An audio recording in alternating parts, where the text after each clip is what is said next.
Mother, is Maxwell House the best coffee in the whole world? Well, your father says so, and your father knows best.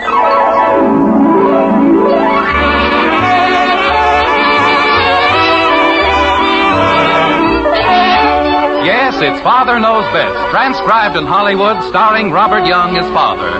A half-hour visit with your neighbors, the Andersons. Brought to you by Maxwell House, the coffee that's bought and enjoyed by more people than any other brand of coffee at any price.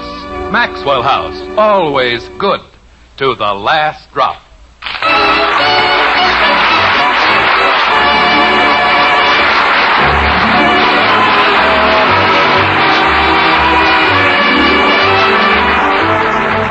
Today, being the 22nd of February, the people of America are engaged in a nationwide celebration, honoring the birth of the man who was first in war, first in peace, and first in the hearts of his country.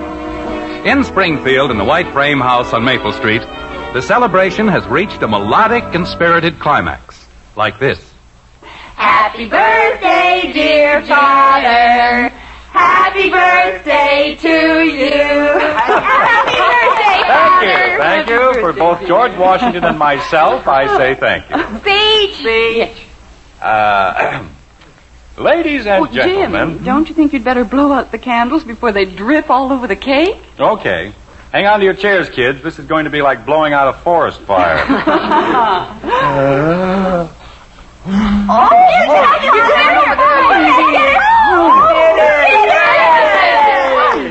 Well, gets harder every year. Now, suppose we forget about the speech and concentrate on the cake. Oh.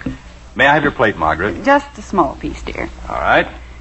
There you are. Jim, I said a small piece. Well, it's my birthday. I'm in a generous mood.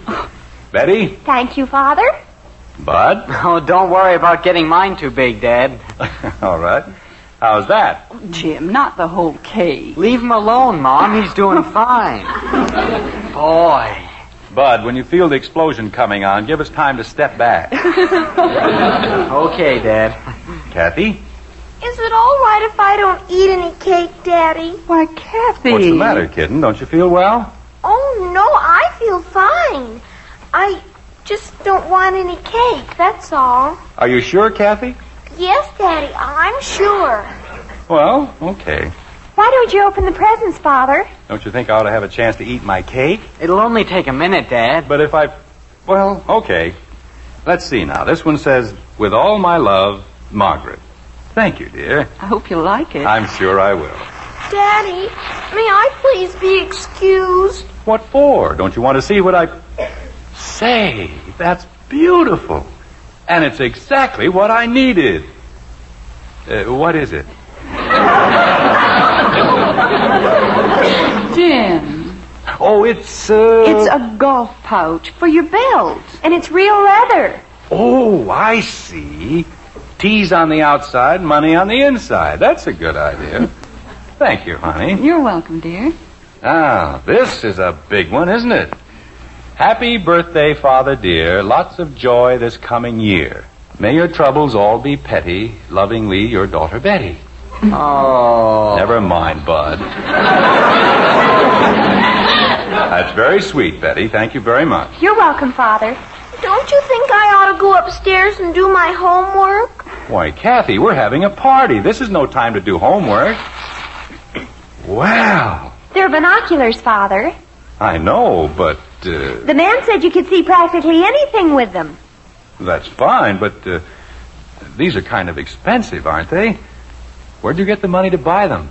Oh, I just made the down payment. I see. And I'm supposed to... There's only a balance of $85, Father. Well, that's nice. Especially when I need binoculars like I need an extra head. You mean you don't like them? Oh, I like them fine. I can use them for finding people who want to buy insurance. Jim, I'm sure Betty won't mind if you turn them in for something more practical. Will you, Betty? No, but he doesn't have to before Monday, does he? What happens on Monday? Oh, not Monday, Father. You see, Stanley Lawson is a bird watcher. And Sunday he's going to take me out and show me how you watch birds. With my binoculars. didn't think you'd mind if I borrowed them just this once. You can watch them through Stanley Lawson's binoculars. One eye apiece. Jumping creepers. Open mine up, Dad. $85. Jim, Bud's present. Oh, I'm sorry, Bud. I'll, well, now that's a tender sentiment. What does it say? From Bud.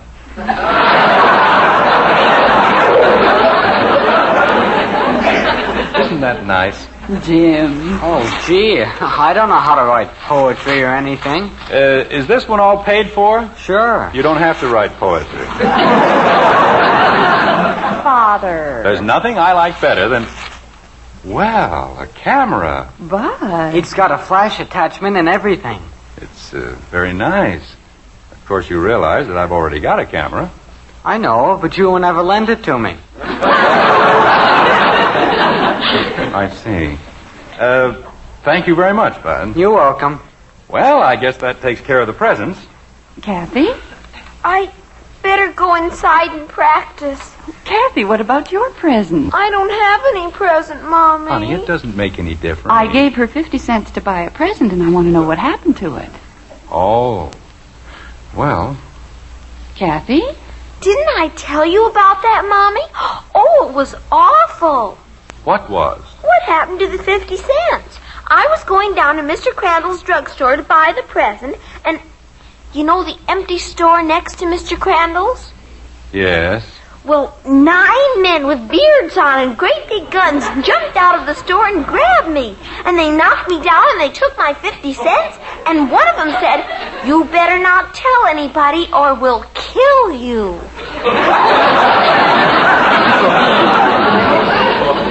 Oh, Kathy. Well, they did. And I said, "You better give me back my 50 cents. That's to buy a birthday present for my daddy." And then they all said, "Ha ha." And then they ran away. Jim, I have never... Just a minute, honey. Is that all, Kathy? I couldn't help it, Daddy. There were 9 of them. Holy cow, if you believe Never it. mind, Bud. I'll handle this. Kathy, Yes, Daddy? you're sure there were only 9 men? Yes, Daddy. With beards? And guns. Well, sounds like the old Capone gang. That's who they looked like. Yes. What's that spot on the front of your dress? Spot? Looks like chocolate, doesn't it, Margret? It is chocolate. Maybe one of the men had chocolate on his gun, and when he stuck me up... Kathy, why don't you tell us the truth? Oh, but it is the truth, Daddy. I was walking down the street. All right, never mind. Margret, why don't you and Bud and Betty see what's doing in the kitchen? I'd like to have a little talk with Kathy. All right, dear.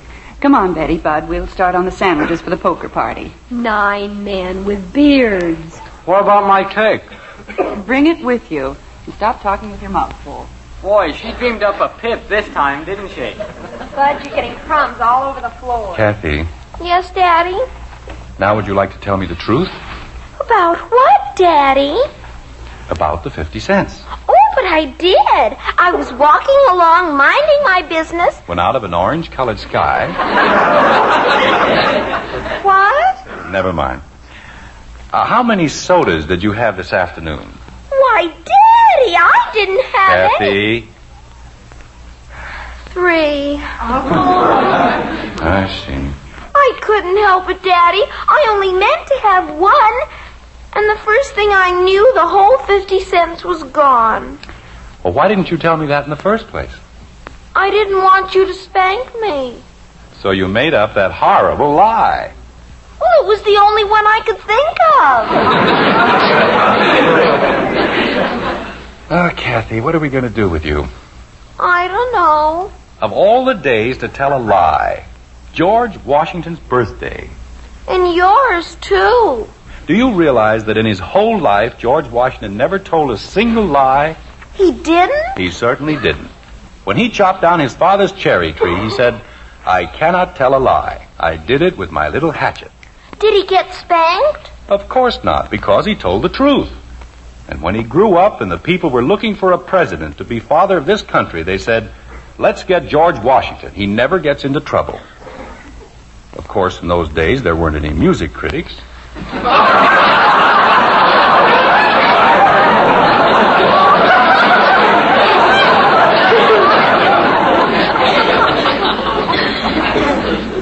Daddy, if I always tell the truth, can I get to be the father of my country? Well... And be the president? It's possible.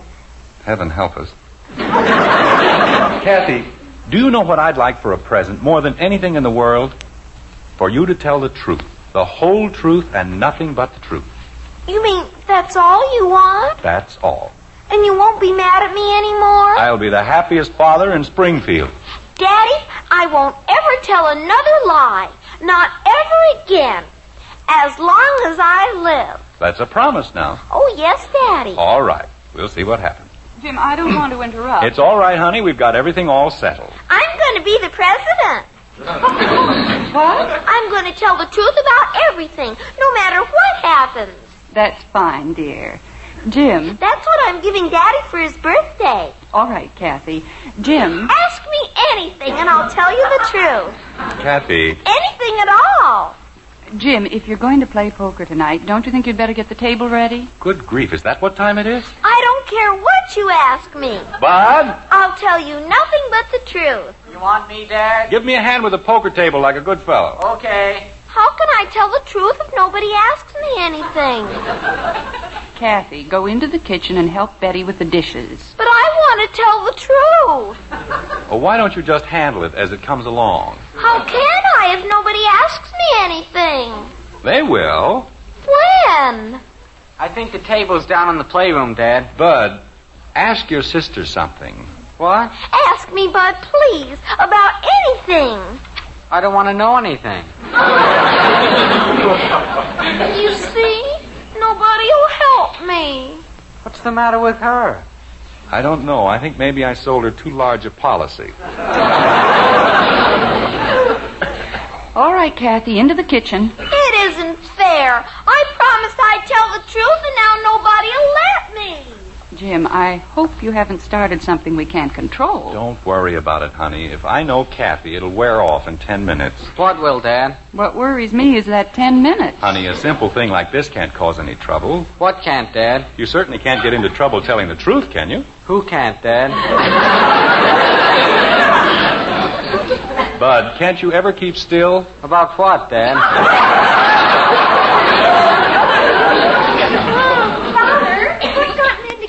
She went tearing out the back door shouting she was going to show everybody. Jim. And she hasn't even got a sweater on. Oh, dear. What's the matter with that child? All I said to her was... I did it! I did it! Kathy, come in here. I did it, Daddy. I cannot tell a lie. I did it with a little hatchet. You did what? I chopped down Mommy's rosebud.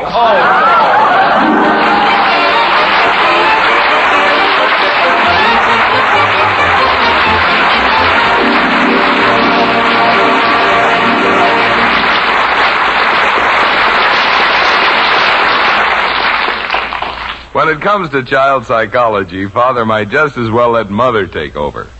But so many other times, ladies, it's that man of yours who's the expert worth listening to.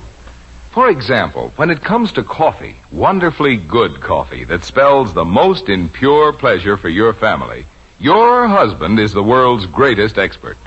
No two ways about it. The number one expert on coffee is your husband. Now, you might say we're experts, too. Coffee's our business. And our Maxwell House coffee is enjoyed by more families than any other brand at any price. But at home, when you pour the coffee, the final judge, he's your husband. And tomorrow, if you'll pour him a cup of our Maxwell House, we promise he'll smile from ear to ear and say, "Marvelous. Best coffee ever." We're sure he'll say that. So sure we'll give you your money back if he doesn't. The truth is, we know no coffee tastes like Maxwell House, because no coffee's made like Maxwell House. That famous good to the last drop flavor comes from just one thing, our recipe. A recipe demanding certain fine coffees blended just so. And only Maxwell House has this recipe. So get a pound of Maxwell House tomorrow. Serve it to your husband. If he doesn't say best coffee ever, why, just send us the can and unused portion, and we'll gladly refund every penny you paid. Our address is right on every blue tin. Tomorrow, then, serve your family America's favorite brand of coffee, Maxwell House Coffee. Always good to the last drop.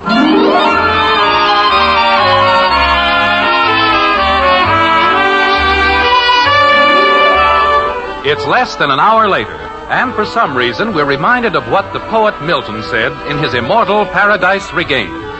Hard are the ways of truth and rough to walk. Of course, we aren't sure, but isn't it just possible that the poet Milton might have had a daughter like Kathy Anderson? I did, too. You did not. I certainly did. You certainly didn't. Bud, what's going on out there? I did, too, have a right to call her. Dad, do you know what she did? She called Evelyn Finney and told her I sent a Valentine to Nancy Moore. Well, it was the truth, wasn't it? Jim, I told you in the beginning. Kathy. You said you wanted me to tell the truth. Evelyn said she was never going to talk to me again, and it's all her fault. It is not my fault. It certainly is. It certainly isn't. Well, wait a minute, both of you. Kathy, did you call Evelyn Finney? Sure, I called her. I had to tell her the truth, didn't I? Mother! Oh, dear. Mother, do you know what that little monster did? She told Billy... Oh, there you are. Just wait till I... Daddy! Leave her alone, Betty. But you don't know what she did. I told the truth. That's what I did. She called Billy Smith and told him I was going bird watching with Stanley on Sunday. Betty. I told him I was going over to Janie Liggett. She told a big lie. I did not. I am going over to Janie's. First. Kathy. My life is ruined. My whole life. What are you kicking about? Bud? Evelyn Finney won't even talk to me, and she's got all my biology notes. Bud, the door. And I'm warning you right now, if I flunk biology, it's all her fault. Kathy, Yes, Daddy? let's get this straight once and for all. Unless people ask you, you are not to tell them anything. Not even the truth? Not anything. Not even Mrs. Smith? How did she get into this? Kathy, you haven't been talking to Mrs. Smith. Well, sure. And she said she wanted me to tell her anything else I found out. What did you tell Mrs. Smith? Well, I just told her that last Saturday when Mr. Smith was supposed to be working, I saw him go into the bowling alley, that's all. Oh, Kathy.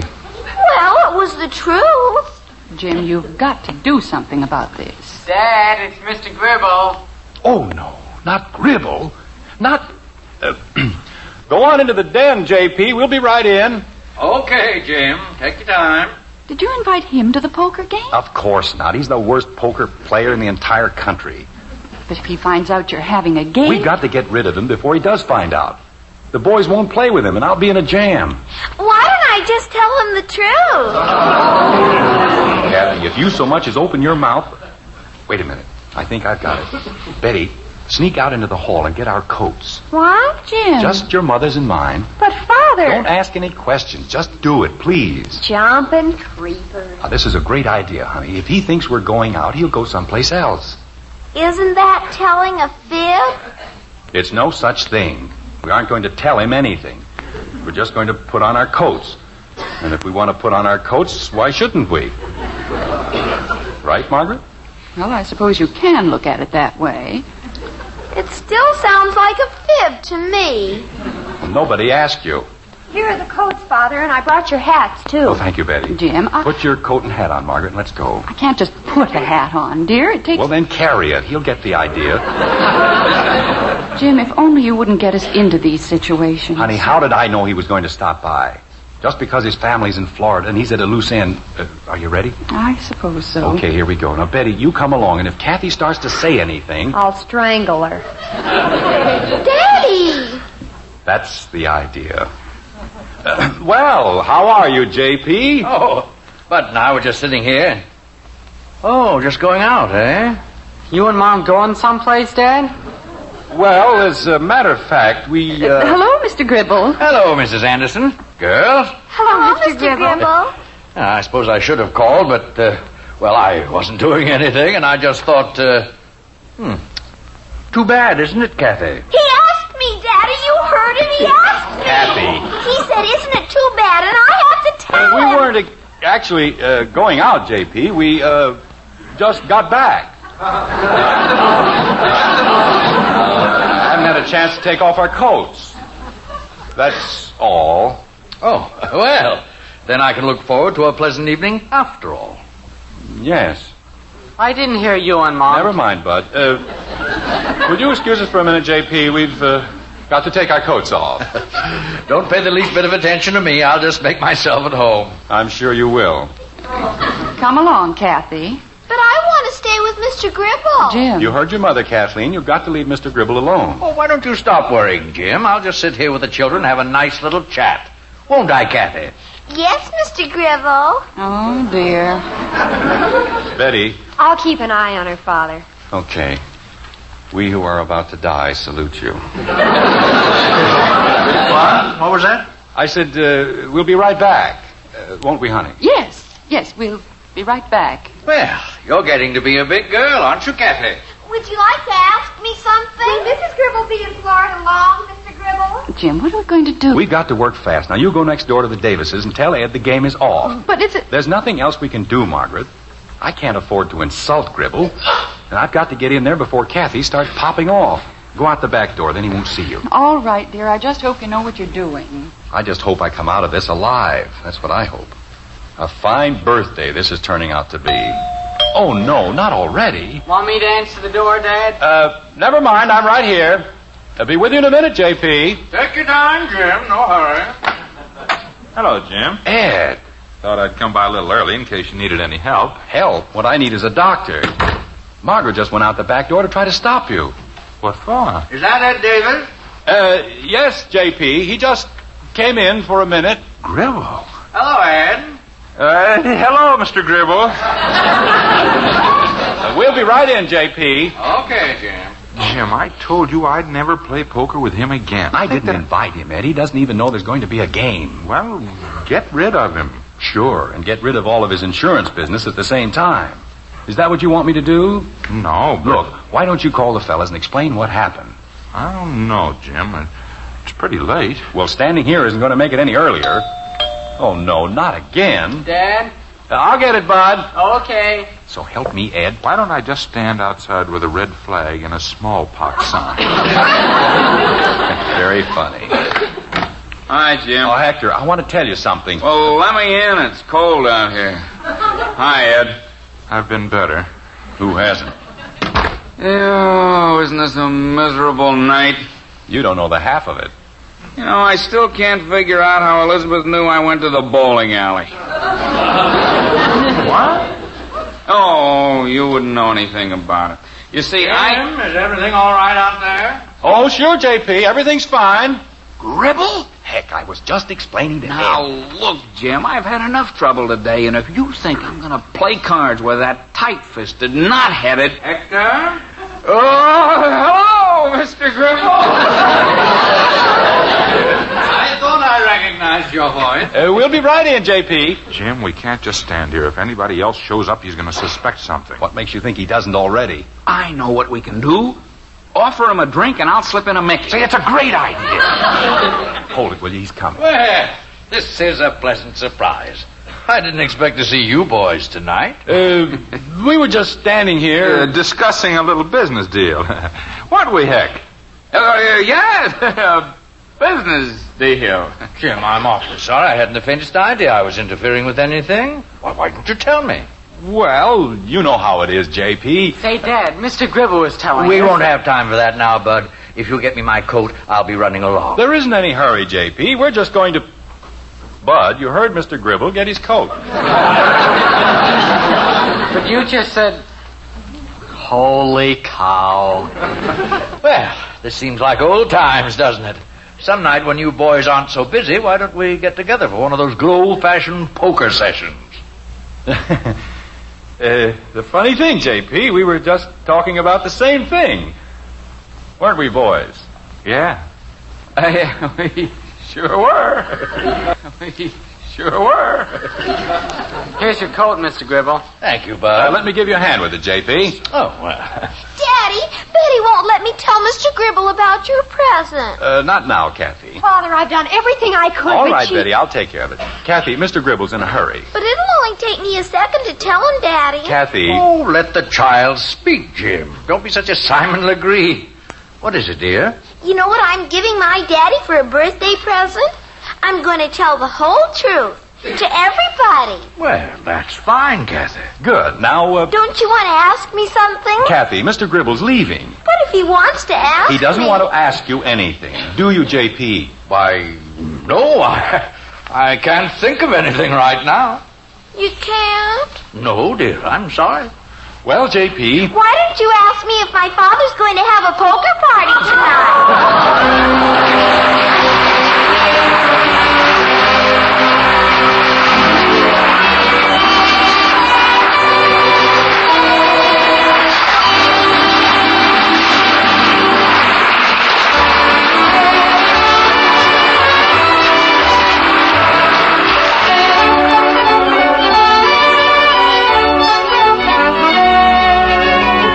Sometime this weekend, maybe tomorrow, you'll buy the coffee you'll be serving next week. And you'll want the one coffee that gives you the most in flavor for your money. So take home the coffee with the world's most famous flavor, our Maxwell House coffee. Then tomorrow night, pour a cup of Maxwell House for the world's greatest coffee expert, your husband. When he smiles and says, "Best coffee ever," you'll know why Maxwell House is famous the world over for flavor. Then when you add up all the wonderfully good cups of coffee you get from every pound, you'll agree it's Maxwell House for value, too. So tomorrow at your grocer's, look for the sign of good coffee, the big white cup and drop on our friendly blue tin. That's Maxwell House. Always good to the last drop.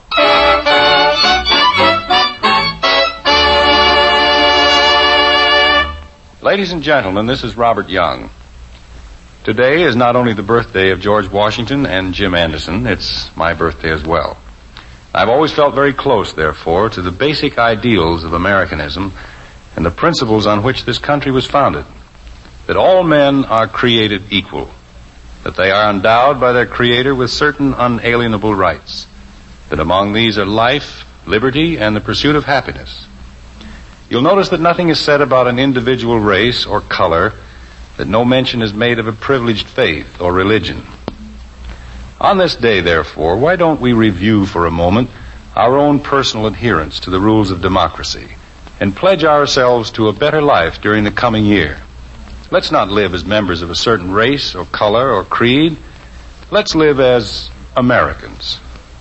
Thank you.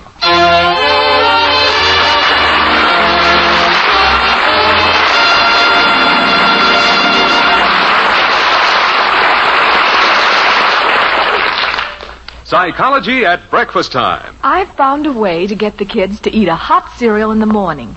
I just give them post-wheat meal and tell them it's Hopalong Cassidy's favorite hot cereal. My, how they gobble it up. Yes, ladies, tell your children that post-wheat meal is Hopalong Cassidy's favorite hot cereal, and they'll eat it too. Post-wheat meal is chock full of solid whole wheat nourishment. It has a wonderful nut-like flavor, and it cooks in only 3.5 minutes. You'll see, you'll all agree, it's the best hot cereal you ever ate. Join us again next week when we'll be back with Father Knows Best, starring Robert Young as Jim Anderson, with Roy Bargy and the Maxwell House Orchestra.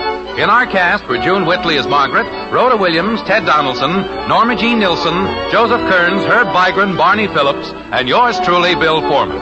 So until next Thursday, good night and good luck from the makers of Maxwell House, America's favorite brand of coffee. Always good to the last drop. Father Knows Best was transcribed in Hollywood and written by Ed James. Now stay tuned in for Dragnet, which follows immediately over most of these stations.